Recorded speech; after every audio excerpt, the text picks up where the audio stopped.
Gilusad sa Department of Agriculture ang Agriculture-Based Central Data Ecosystem o ABCDE platform uban ang South Korea. Tumong niini ang paspas nga pagkuha sa kasayuran kabahin sa mga produkto ug malikayan nga mapahimuslan ang mga produkto niini. Si Orchids Lapingkaw sa report.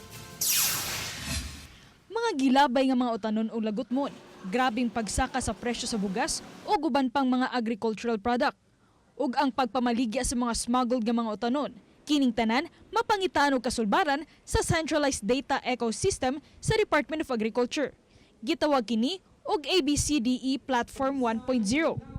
Gidevelop kini uban sa South Korea. Sa platform na mahimong masayran ang tanang kasayuran kabahin sa agrikultura sa nasod. Lakip ang database o kasayuran sa mga mag-uuma o mangingisda sa nasod nga mao'y basihan sa pagdawat nila sa ilang mga benepisyo sama sa fuel subsidy.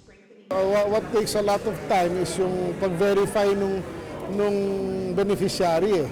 Diba? Checkin pa sa MAO, sa LGU, checkin pa namin sa aming database. With this nga, mabilis na walang mas 97% ang kanyang accuracy. Kasi nag-declare tayo ng presidential assistance siguro, no?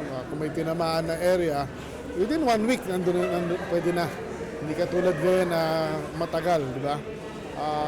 But of course, ang critical dito, the software is ready, it's live. Ilalagay natin bantay presyo ngayon. May retail, may farm gate. Kitang-kita na lahat from the regional, from the provincial, yung munisipyo, sa national. So everybody reacts quickly, no? Of course, makikita mo rin kung may nagpa-profiteer. Siguro kung may sudden bagsak naman, tapos wala naman importasyon, makikita natin, baka may smuggled goods na pumasok dyan. Nagkatukma ang produksyon sa mga produkto ug sa demand o panginahanglan sa pagkaon sa nasod.